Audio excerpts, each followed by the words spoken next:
It's as a musician. All right, everyone. I guess we would start. There might be still a couple of people coming in, but it's already time, so we would just dive into the seminar. Today we have a webinar, so it's not really the usual setup for our seminars, but we have Dr. Jon Creyts presenting.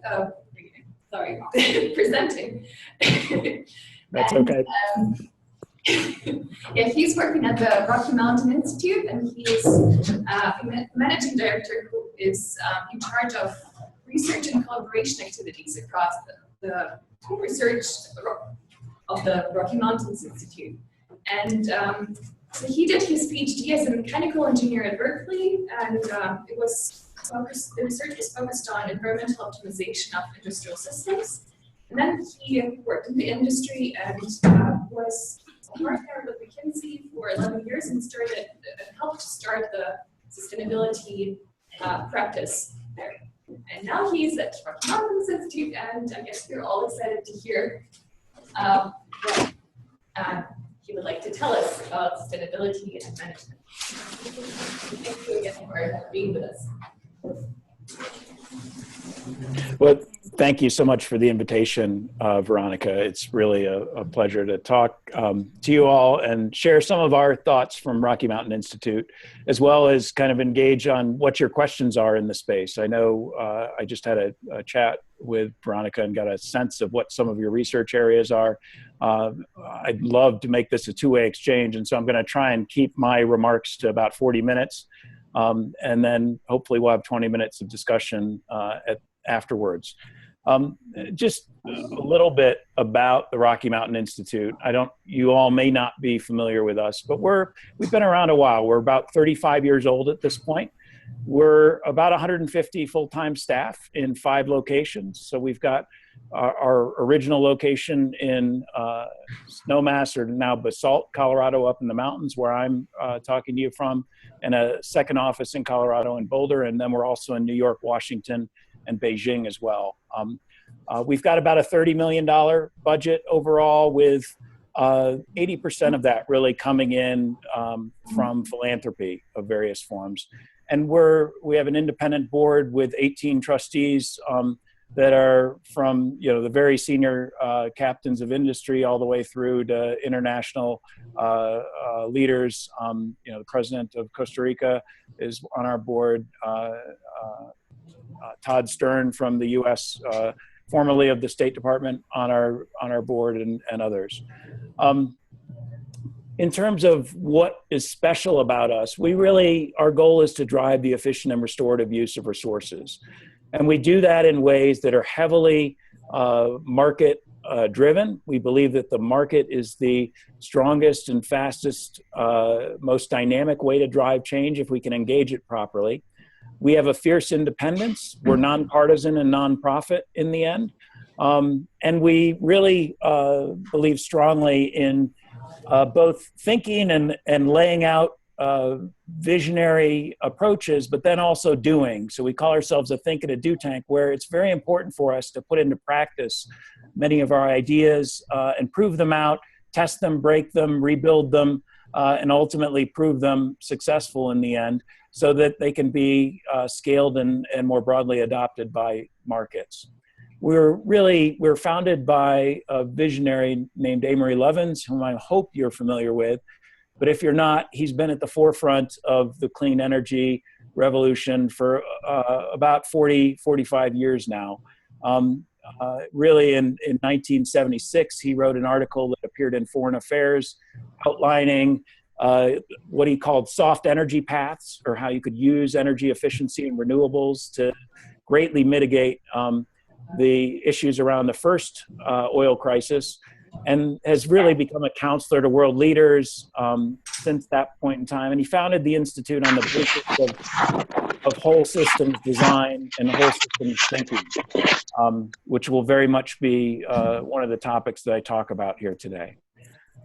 We're active globally, and what you see here is just a mix of the different things that we do. And I'll call out the circles here that are red are outside the United States and international in nature. So we work in China, we work on small island states where the compelling costs and market dynamics around renewables make them more cost effective. We work in sub-Saharan Africa as well, which for the same reasons, leapfrogging to an alternative energy system has greater appeal. We work in one notable area, as I know many of you are interested in biofuels. We work in sustainable aviation and in next generation biofuels, and have been working with a number of different airports on takeoff and landing requirements, and also looking at development and evolution of the supply chain there. And then kind of a core bread and butter of RMI is around buildings technologies, electricity technologies and regulatory models, and transportation space, and thinking about both passenger and freight options for improving the overall sustainable energy system. So, you know, just a little bit about me. I think Veronica gave a great overview. I did, in addition to getting my PhD from Berkeley, I did go to the University of Illinois undergraduate. The good news is, though, that I had two brothers that went to Penn State. And I actually went to high school in Pennsylvania. And I one of the reasons that I was excited to help out here is just it's good to connect with my origins here. Before RMI, I was a power engineer, fresh out of college, and also an aerospace engineer. And I did work at McKinsey and Company. For 11 years, I had 36 clients in the course of my work there, largely in energy-related industries or energy technology industries. And I was one of the primary authors of the McKinsey greenhouse gas curve, if you all know what that was. It's now 10 years old, but certainly at the time really helped structure many people's thinking around the costs and opportunities to reduce greenhouse gases. At RMI, I've been here 5 years. I've really focused on building RMI's China program. And so some of my thoughts will be about China itself. But I've also done significant work in the electricity sector, particularly coining the term grid defection and putting a pretty significant report out on the economics of when we actually get to points where creating personal power plants in your own home is cheaper than paying a utility bill. And then I chair our strategy council here at the Institute. So I think a lot about what's going on globally in the energy space. So that's, again, a little bit about me. Let me jump forward here and talk. First off, it's helpful to just begin with a little narrative. And I'm going to start with a narrative on the whaling industry, right? Probably not one that you all are familiar with. But in the course of the century, 1800s, whaling industry in the United States grew to become the fifth largest industry in the United States, and then collapsed, right? And what happened exactly was really a lesson in supply and demand, where this alternative fuel to light people's homes came forward. It grew very quickly, right? Fleets were deployed. Whales were, in the end, harvested. They became shyer and scarcer. There was a significant investment in larger fleets to span larger tracts of ocean, which led to rising costs and volatility in pricing around whale oil. And it got to the point where by the mid-century, whale oil started to be in direct competition by a substitute in coal oil. And in the course of 1850s, we saw coal oil, actually some of the retrofit kits came out to retrofit whale oil lamps to become coal oil lamps. And with an innovation that happened in 1854 by a gentleman named Dietz, you could retrofit your whale oil lamp with about somewhere between a 3-month and a 5-month payback, and completely get yourself off whale oil. So this put suddenly a substitute in place that led to the decline of whale oil, and 5/6 of its market disappeared before Drake ever struck oil in Pennsylvania, not far from where you all are. And curiously, kind of these the demise of whale oil was really one of profit maximization and capitalism, right? And the whales were saved, at least for the time being, due to this whole dynamic where the whale oil manufacturers lost their customers before they ran out of oil, right? And this is just an instrumental message for us to think about as we think about the transition going forward and what could happen in the energy future. Now, I'm going to start out with just positing that the world needs a new fire, right? That we have been, there has been an amazing development of humanity here over the past 2 centuries that has been fueled largely by fossil fuels, that has allowed unprecedented economic growth and growth in health and growth in wealth of the world, but that due to changes and knowledge of what's going on with climate change, of what's happening in air pollution in the major cities in the world, of what's happening in terms of economics and affordability and what's happening in energy security, that the costs of fossil fuels are now outweighing their benefits. And that we really need to move to an alternative energy system. And so I'm going to lay out a bit of a vision. The first, just to ground you all in where we are today, about 80% of the world's energy today comes from fossil fuels. And that's split roughly evenly, where 40% of that is from petroleum products and about 40% plugs directly into the electricity system.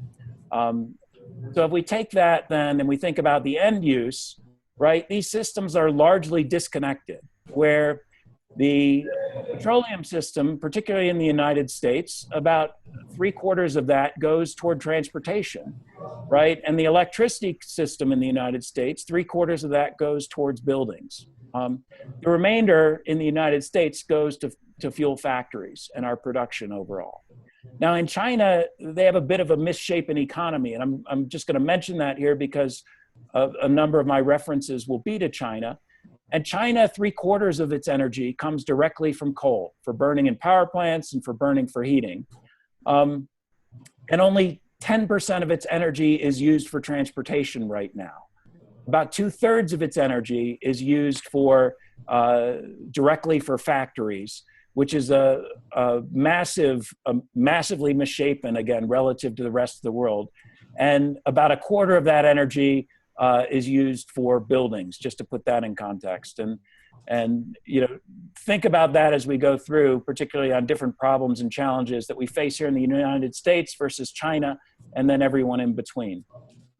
So Reinventing Fire is something that RMI really thought about and built on 30 years of experience. And basically, I'm going to just talk about a little formula, a recipe here for Reinventing Fire that we'll explore through the rest of the discussion. But it basically takes 4 key innovation ingredients in technology, in design, in business models, and policy. And it deploys them in 2 different ways. One, it looks first to decouple energy demand from value produced. And how we do that can be through energy efficiency. It can be through dematerialization, through working and creating goods that last longer. It can be through modifying and using services instead of goods in order to deliver value in the end. And then secondly, once you've done that decoupling of demand, you then want to shift to the most economic but low carbon forms of supply possible. And that's where renewables and biofuels fit in. And sequencing matters here greatly, that we can actually afford to make the transition faster if we minimize energy demand and shrink the amount of energy required. That actually makes it more affordable to switch to higher cost biofuels or renewables as they come down in cost. So just keep that, again, that dynamic and this general approach in mind as you think about the position for your research, but also as you think about, you know, how we as a collective humanity migrate to a much more sustainable energy system. So Rocky Mountain Institute led 2 significant integrative efforts in the United States and China. One, a book published in 2011 on Reinventing Fire, and then in 2016, I led an effort with the Chinese government that published a similar analysis for China. And it basically showed how in both cases, the economies could grow substantially. how the carbon emissions could be reduced substantially at a significant net benefit to the economy. So I'm going to just give you a little bit of background on China so you understand where I'm coming from before we dig more deeply into the different innovations that I think you all play roles in helping provoke and execute against here going forward. So on the China front, it was really a 3-year effort of 4 institutions, including the Energy Research Institute under the National Development and Reform Commission, which is the institute really with the mandate from the central government in China for planning and evaluating energy policy in the country. Working alongside Lawrence Berkeley National Laboratory and Energy Foundation China, we did a survey of over 1,000 different ways that China could modify its economy here going forward to cost effectively reduce its overall energy requirements while promoting renewable development. And what we found was that China could basically, first in that decoupling step, that it could basically reduce its overall energy requirements by 2050 by about half, right? And hold it relatively constant to the amount of energy that it needs today, at the same time that it grew its GDP more than 6-fold, okay? And how we did that was through different measures deployed across the 4 major energy sectors, 3 of which are demand-driven in industry, buildings, and transportation, and then the transformation sector, which is really around how we revamp energy supply. And we largely focused on the grid, although certainly biofuels were a major consideration as well. The second step is really then shifting the supply to lower carbon sources. And again, China is starting with a massive overbuild and a lot of fresh capital that's been deployed specifically on the coal front, and working that out in an economic way got them to about a 34% renewable division by 2050 based on international standards, or a 55% based on the standards by which China makes its international commitments. So this is just kind of the transition overall. And again, I'll get into some of the details around the technologies that were deployed and some of the interesting innovations that are happening shortly. We deployed the same thing in the United States, and because of where the United States is in its overall capital process, we can get much further, much faster. And so the United States can basically get to a point where it eliminates coal, where it eliminates oil economically by 2050, where it reduces its overall natural gas by about 1/3 versus the business as usual case, through deploying, again, economically, energy efficiency and renewables if deployed in the right ways. And I'm going to talk a little bit now about what those right ways are. And so that leads us to really a discussion around 4 specific innovation areas. The first innovation area I want to talk about is technology, right? And that is, it's largely elemental, right? It's a shift from carbon to silicon that's underway, and it's supplemented by a number of other aspects of advanced manufacturing and material sciences innovations that are underway. When we think about, again, the 2 systems, the oil system and transport system versus the electricity and building system, largely disconnected to begin with.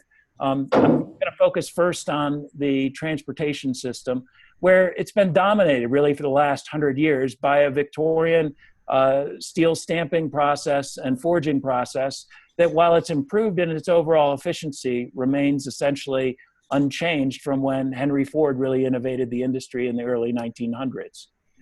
Now we're seeing, though, the advent of new technologies. Clearly, you're all aware of the rapid battery cost declines that are happening, particularly in lithium-ion batteries, where we've dropped about 55% in their overall costs over the last 5 years. These are the trends that you're seeing from the market. I would note that little X down there at 2020 at $100 per kilowatt hour, which is actually Tesla's target price for their gigawatt or gigafactory facility here that they're hoping to achieve, and seem to be on a reasonable course to get there in terms of cost declines.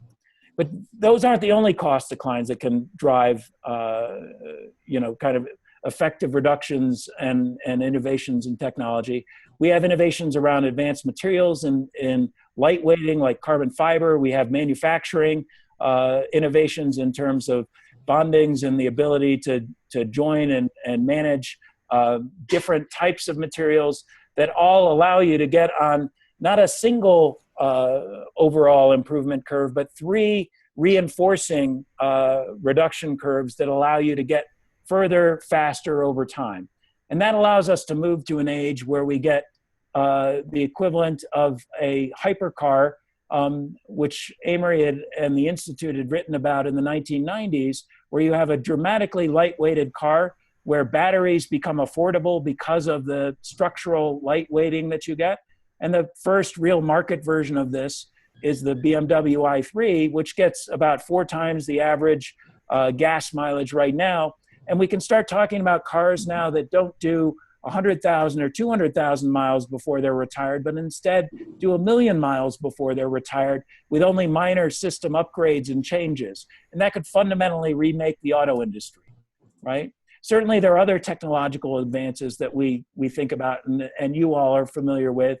You know, certainly the rocket rise of the efficiency of LEDs and their corresponding cost declines, where they've improved overall by about 75% here over the last 5 years, versus the lightning strike decline in solar prices, where we've seen those costs decline about 65% over the past 5 years, have led to wholly different dynamics around energy efficiency and renewables deployment, right? Certainly when you start empowering this by IT, it becomes even more potent, right? You all are familiar with at least both of the different systems that are on the video screen here. You know, the printer on the left sends you an email if it's out of ink, right? It costs $100, yet we are satisfied when some of the most energy intensive aspects of our buildings, that cost up to $10,000 a unit, don't notify us at all if they're not operating properly, leading to economic losses and in the end, unnecessary drag on the economy. So we can start combining these different trends in technologies and IT to come up with really innovative and disruptive solutions that will move the markets forward quickly. As the overall, when we did our Reinventing firework, the EIA suggested that due to these types of changes, we would get down to just a modest annual growth rate in overall energy use. When RMI did our analysis back in 2010, 2011, we said it actually could flatten and become negative here over time. And even with electric vehicles, it's likely not to give enough of a bump that we see significant growth. And yet, if we look at what the EIA has continued to forecast, it suggests ongoing increases, where if you look from 2007 to present, we've had essentially flat energy growth at 0%, again, with the potential for decline over time. And that's something, this changing dynamics of how we use energy and how we use electricity is going to feed through to business models and how exactly the system operates here going forward. Certainly the market has been aware and understands these shifts underway. You see here data from Bloomberg New Energy Finance, showing in particular the growth in blue of the renewables investments over time, the shrinking of carbon-based investments where coal has certainly been pushed out and natural gas is being under threat from renewable investment options.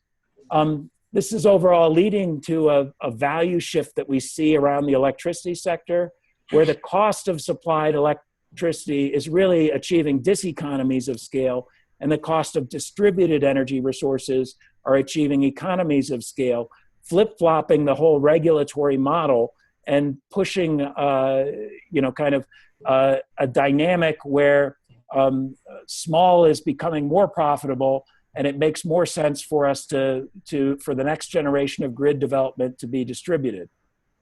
As an example of that, RMI did some research here on the economics of load flexibility, and really looked at what the typical load profile is for a number of different users, and started to match and say, relative to a solar PV production here in yellow, what does that load look like?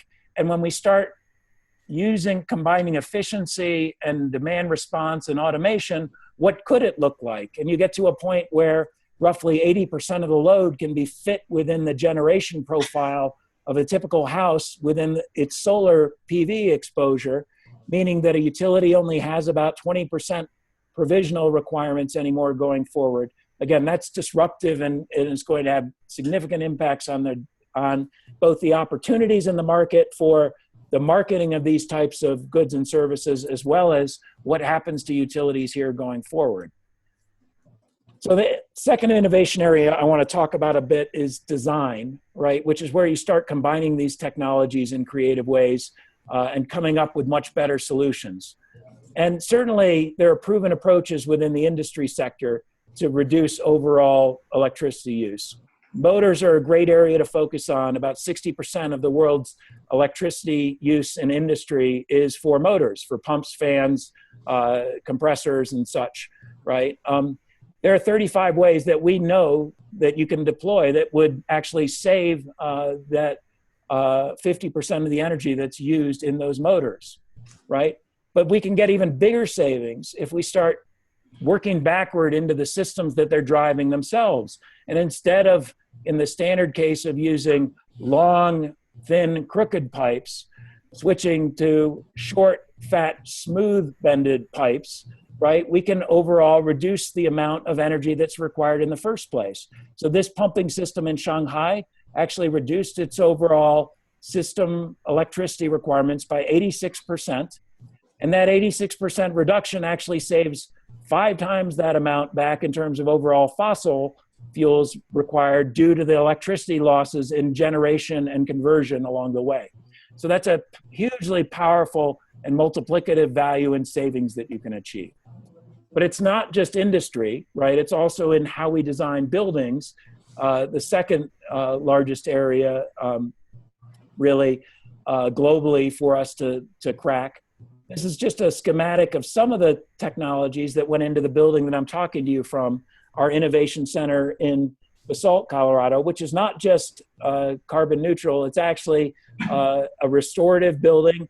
It is a net positive building where it generates more than it consumes, and it actually cleans the water that goes in to a higher quality than comes down from the rain that it's collected from in the process, right? And there are a number of different ways that we achieve the building, but one of the most staggering elements of the building is at 6,500 feet here in Basalt, we don't have a heating system or a cooling system in the building, because we basically created a building that is thermally insulated, that sails by using the sun, deflecting it in the summer and gathering it in the winter, to allow the building essentially to be fully passive, right? It has the equivalent of about 2 hair dryers worth of targeted heating in 2 different places in the building that get a little bit cooler due to being on the north side of the building.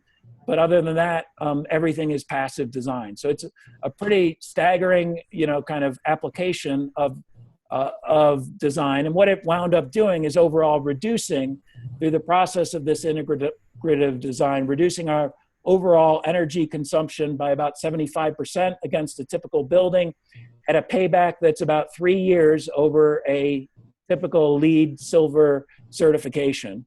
And again, the PV on the roof exceeds the amount of energy that we use. Overall, we have a storage system to balance it out. So we're actually fully net neutral here. Now, you can also do that at scale. It doesn't have to be our building's about 20,000 square feet. China is operating and doing this on whole massive building construction blocks, where a passive home demonstration project in Qinhuangdao actually reduced its overall heating energy by 62%.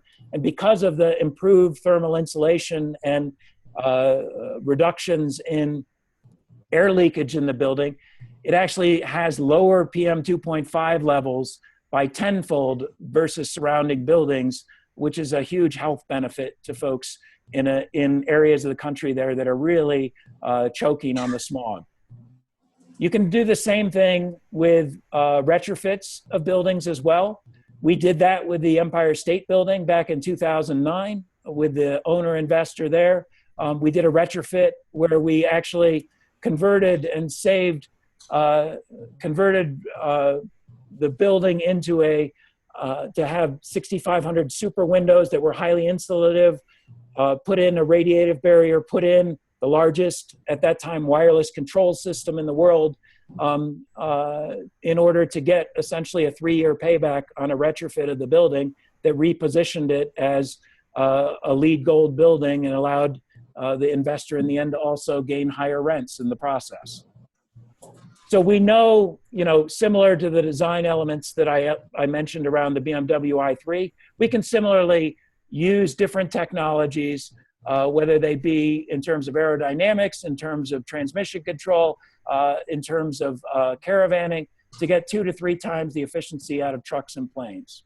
But we can do that in cities too, where typical cities are designed around vehicles, in terms of parking structures, in terms of throughways, and overall requirements for roads passing through. Instead, if we move that to a human scale and create capillary networks that allow people to live and work where they in the same place, and have services surrounded by that, we can greatly reduce the amount of demand there is for mobility in the first place.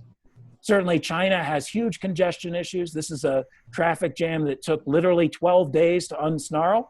That had there was a whole service sector business that sprouted up overnight to feed these people and give them basic services. We can solve that through very simple ways of urban design, again, using things like bus rapid transit systems that allow you to move from the Hangzhou street on the left to that same street after the retrofit on the right, adding a BRT system that moves as many people as a subway at less than 1/10 the cost through basically lining up bus rapid transit. So the third area I'd like to talk about here is business models. And specifically, we'll get into a little bit of finance and other options that are coming forward. One of the interesting ones, though, that I think has been in the news a lot here of late is around the transition from what I call pigs to seals, right? These are moving from personal internal combustion gasoline steel vehicles to shared electric autonomous lightweight service vehicles, right? And in the transition from this, as we move, it combines, both the technological innovations of lightweighting and electrification and autonomy, with the innovations around service model that allow those vehicles to be used to a much higher degree, because right now cars sit in your driveway 95% of the time. They're only used 5% of the time, and normally only 2% of the time are they actually moving to get you somewhere. So we can devise a much better system of that. Moving to this type of autonomy actually provides the ability to reduce the costs of mobility dramatically. Right now, it's about 57 to 58 cents a mile in the United States.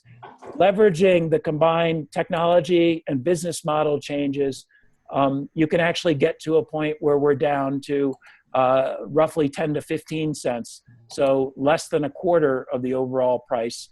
And that expands the mobility of the country and the world, frankly, and also creates huge business opportunities. So it's no question why this $1 trillion opportunity annually is in the sights of Google and Apple, right? And has now really raised its profile among the traditional automotives and is already causing the linkages to Uber and Lyft and others in the process of trying to create models that harvest that value. Now, you can move beyond that, and it doesn't all have to be, about single passenger vehicles. You can also reduce the costs even more by switching to higher volume, lower cost elements like public transit, closing last mile gaps with these types of seal systems, or with bike sharing systems, and there are a lot of fascinating innovations that are going on there.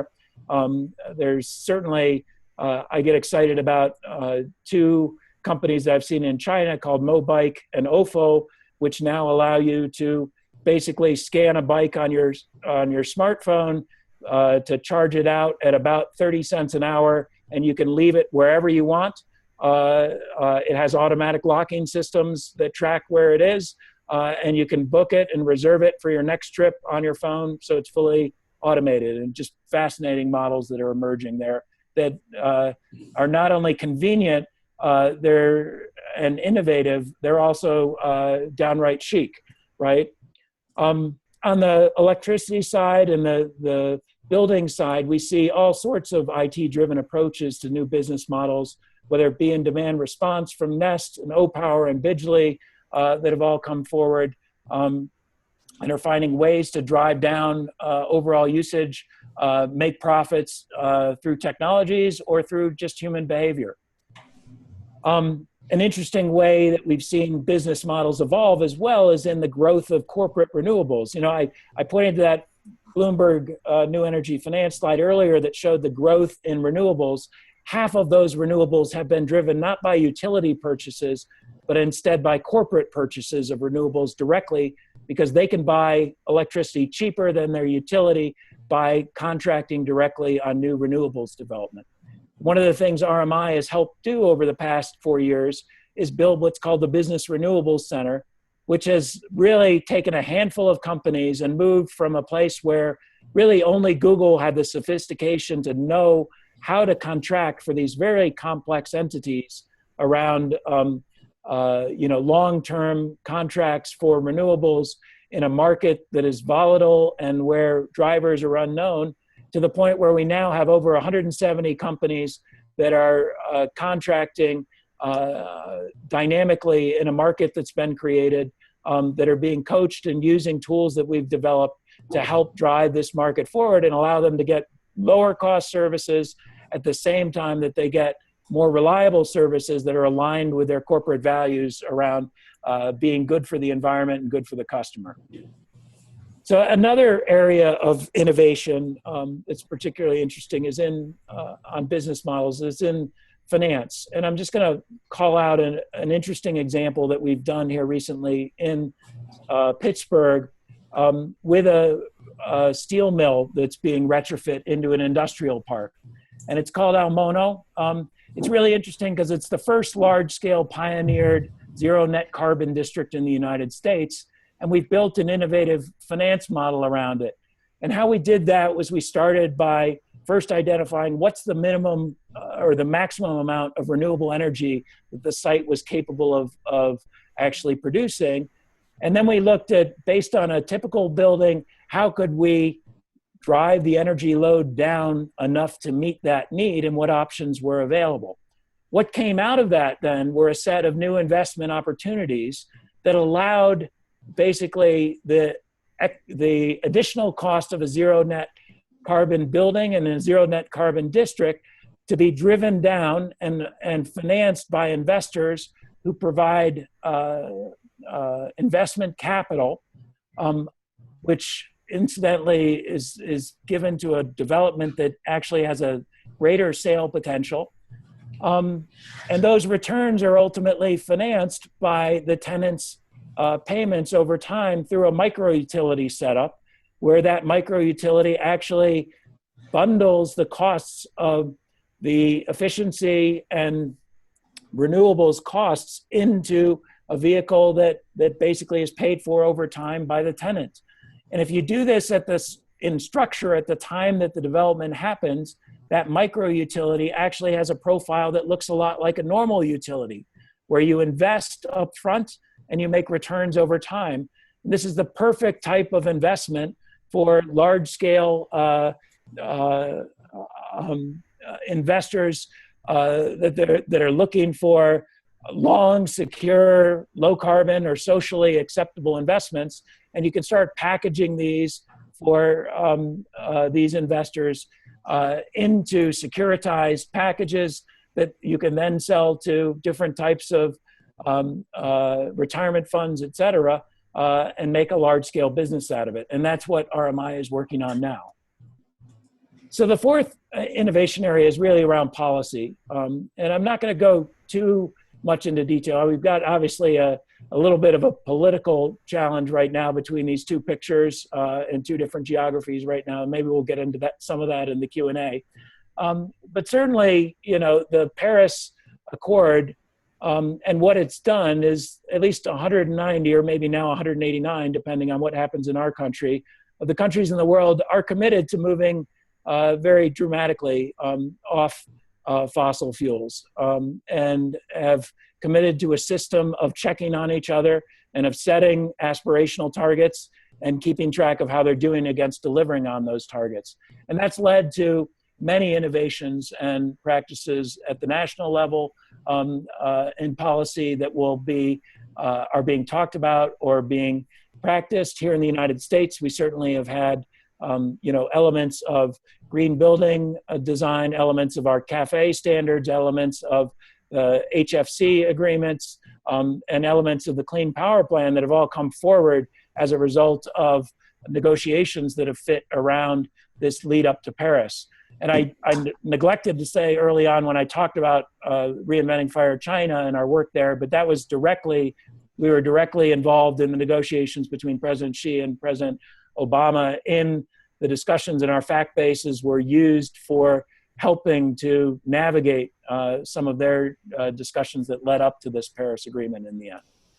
But if we move beyond that, right, at the national level policy, there are also, you know, kind of all sorts of local level regulatory reforms and policies that are being put in place. These are just some of the areas where RMI alone is active, and largely they fit around this disruptive trend within the electric power space, where we've been heavily involved in helping reform what those systems look like. The most ambitious of those is actually happening in New York State, where we're the nonpartisan advisor to the regulatory commission there, and we're helping to restructure and build the first wholesale distributed electricity market in the world to really feed into the overall planning and development system of the New York energy model. And that will be groundbreaking when it eventually comes into force, and hopefully be a model for many others to follow. In China, the challenge is a little bit different, because while we've had significant cost reductions globally on different elements of renewables, in China, they've also pushed down the cost of coal so significantly that it's going to take a little bit longer for renewables to actually hit parity. So it takes about 10 years for them to get there. By some of our work, though, if today coal is cheaper than the competition, and in 2025, the alternatives are cheaper than coal, there are a number of ways that you can limit new coal by pushing demand response and energy efficiency, by meeting their existing renewable targets and limiting curtailment, by building out the grid to allow sharing of more resources across broader areas right now. All those things wind up putting China in a place where it basically doesn't need to build new coal plants in order to meet its foreseeable demand. And as a result, if you've followed the news over the last 2 days, we've just seen 100 gigawatts worth of coal plants canceled in China as a result of these direct discussions and with the central government there. So let me just in a few minutes here, and I know I'm running a little bit over, but I'm going to talk about meeting the global energy challenge, and then I'll open up for discussions. But there is a way to take these two approaches with a common themes and drive those globally. And when we do that in the combine that and extrapolate outward, we do see a feasible way to get to the 450 scenario, the 50% probability scenario for the overall, to reach the 2-degree threshold. I will say that is incredibly ambitious, though, especially because China, while it's showing tremendous motivation, is just getting started. The U.S. is obviously bouncing around a little bit on its commitment, and it does take all 4 of those levers moving simultaneously.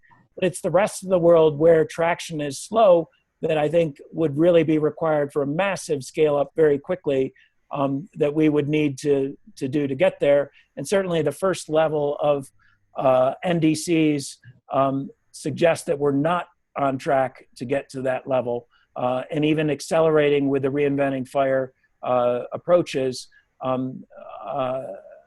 may not get us there either, even with that commitment.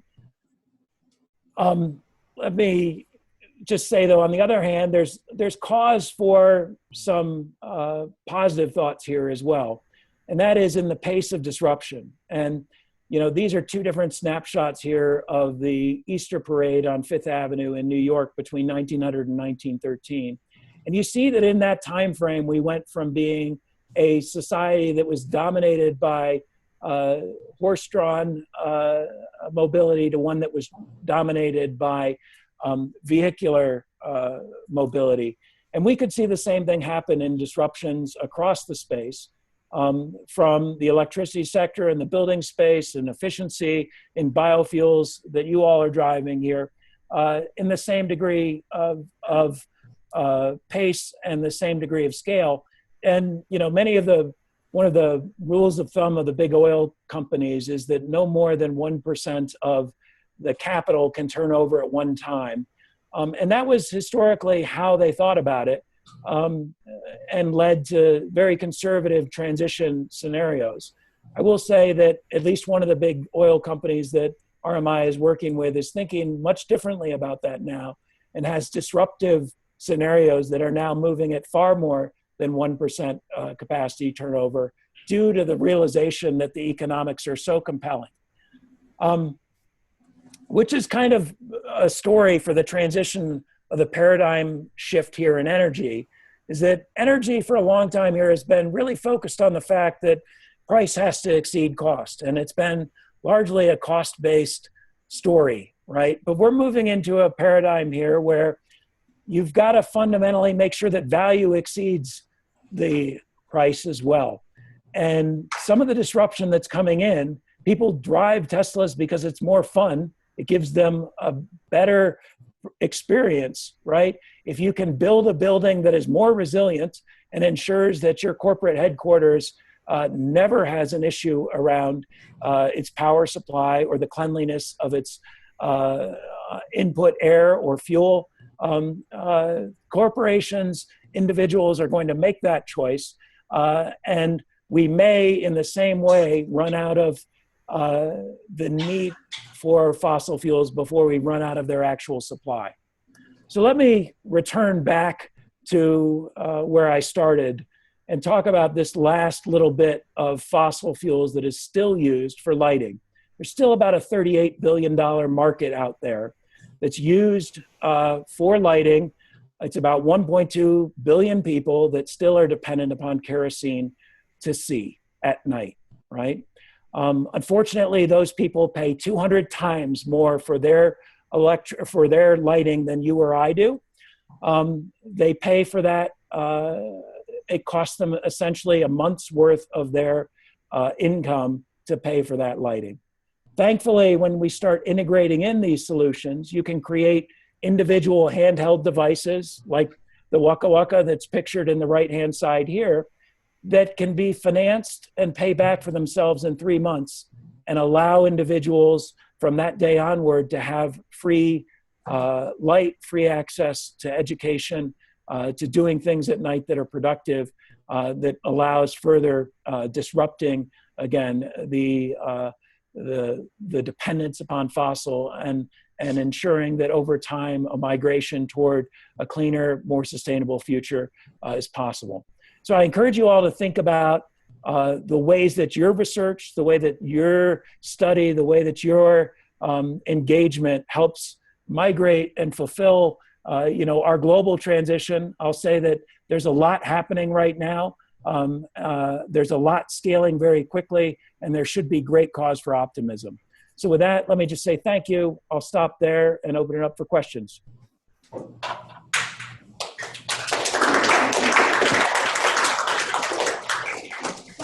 For your great talk. I guess we'll take a couple of questions from this room and then see if Dr. Michael has any questions there.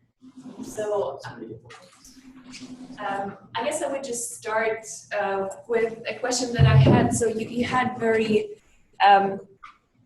all those suggestions, for example, for China, that you can increase the GDP by 600%. How do you think many of the technologies that you propose can or will be implemented? And if they cannot be, or just it doesn't seem like they will be, why that wouldn't happen? Yeah, so it's a great question here, Veronica. I think in China right now, despite comments that suggest that that China is positioning climate change as a hoax and they're not really serious about it, China is 100% committed to moving as fast as they can on these issues, in part because of the leadership there is science-based and engineering-based, right? They have their education system really puts leaders in place who are very informed, I think, on those fronts, whereas ours tends to be more legislative and legalistic in its approach. Theirs is more dominated by scientific thinkers and university professors, that are providing, kind of key inputs to the government. And the Confucian ideals mean that those are respected and followed. The other really big issue there is their cities are choking, and they know this, and they have to solve it, and they have to figure out how to marry green growth with clean air, with clean water, with edible foods, right? And so there is absolutely a commitment to this, and there is just an amazing amount of innovation underway and experimentation and piloting that's underway to help prove out individual successes that can go forward. So will they take each of the different ideas here in each of the different sectors and push them forward? They will try every one of them. They'll try some of them in combination. They'll use them with Chinese characteristics in their way of a guided market, right? So some of those will be successful, some will fail, but undoubtedly they will create more, right? And I think the big challenge that we have right now, I think globally, is that historically the United States has been seen as, kind of the leader in innovation. And in the energy space, certainly many of the great innovations have come from us and our leadership. We're at risk of ceding that position if we don't attend to it with our policy support.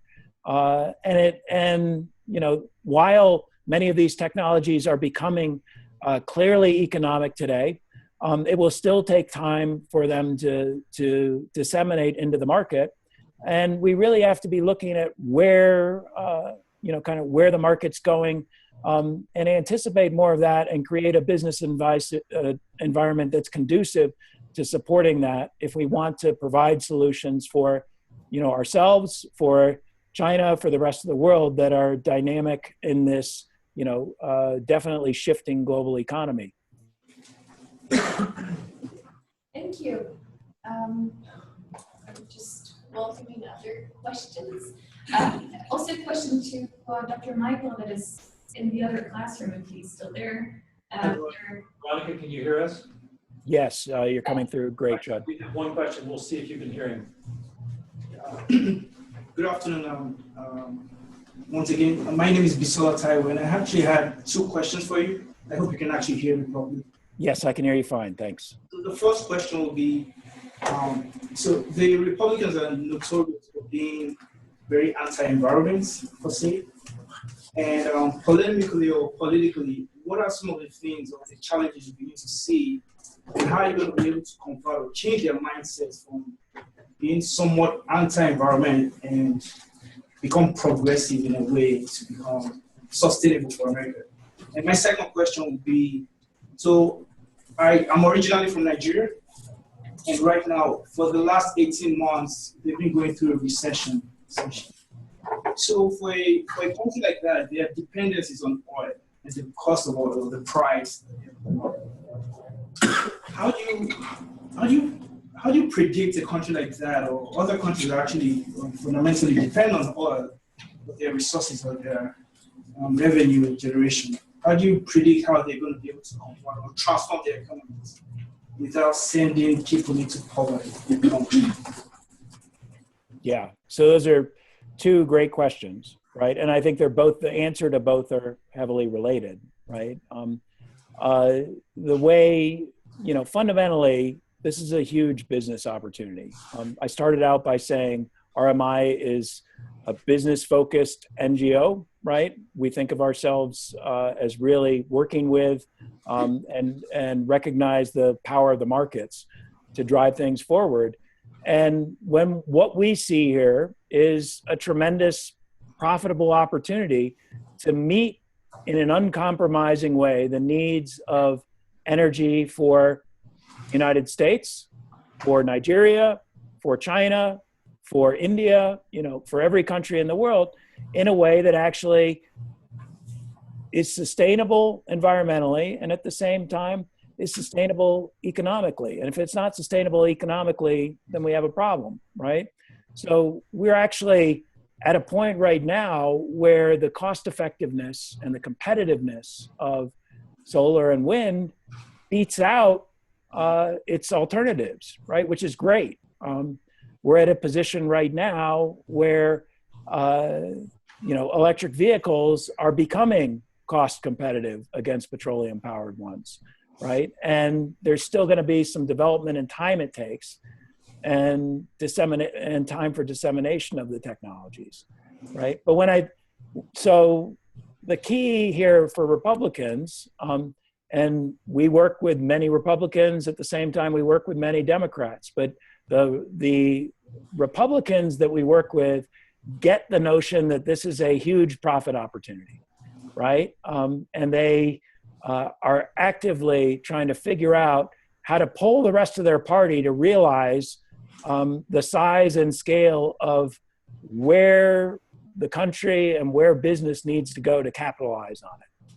Now for Nigeria, I think the challenge of being linked to the petroleum economy in the strong way that it is, in the same way that Brazil is and other economies are in a dominant way, is one that needs serious attention. And the best way to start is to start with the investments in efficiency that pay back, that start saving energy in the first place, so that as infrastructure shifts away from fossil internally, you're able to balance out, Nigeria is able to balance out its electricity systems against resources and do so in a way that manages capital effectively.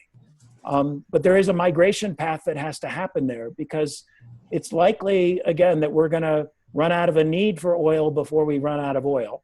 And so managing that migration is going to mean taking reserves and taking some of the benefits of the current oil economy and converting those into assets that are fit for the next energy economy as oil prices rise, as they invariably will in the near term due to supply and demand dynamics.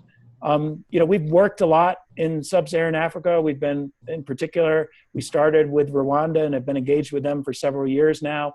They've been moving from an economy that's 20% electrified to one that's 70% electrified. And the formula that we've built out with them has been about half of that new electrification is on distributed microgrids, distributed mini grids, and off-grid resources, which gives a chance to leapfrog and not have to invest the same degree of infrastructure, but yield the same benefits as what the developed economies have. So in some ways, countries that are pushing, to develop quickly have the ability to leapfrog and move to new systems and energy in the same way that the telecom system was able to leapfrog in Africa and never need the significant wires investment that the developed world required. Thank you so much, John. Because we're running a little bit of time, we'll take only the last question that is back in this room. So thank you, Dr. Michael, and the classroom there. Oh, we'll just turn one more question. Yeah. Hi, this is Anahita, and I have a question. I was hoping you could comment on this notion that environmental sustainability and development, say infrastructure development or in general development, are a choice. So you can have one or the other. You know, there seems to be this kind of notion, especially in developing countries, where they associate burning more, you know, using more energy with being more, you know, going towards development. So I was hoping you could comment on that, and if you think that's really a choice, or if they can both go hand in hand. Yeah, so it is, that is an important preconception that needs to be addressed. And the challenge right now is that the cost dynamics and the solution space is moving much faster than government awareness and recognition, than NGO, for many of the multilateral NGOs are aware of and monitoring. And the result is that this preconception continues. And we would say that's incorrect, right? That there are absolutely ways to grow green that do not compromise economic development. And certainly for those countries that are developing most quickly, choices that minimize the investments in long-dated infrastructure that tie those countries to fossil are going to wind up being very important, again, to minimize, because it winds up being an albatross that restricts long-term growth. And we see that heavily in the island economies that we work with, which are oftentimes linked to diesel in a very strong way.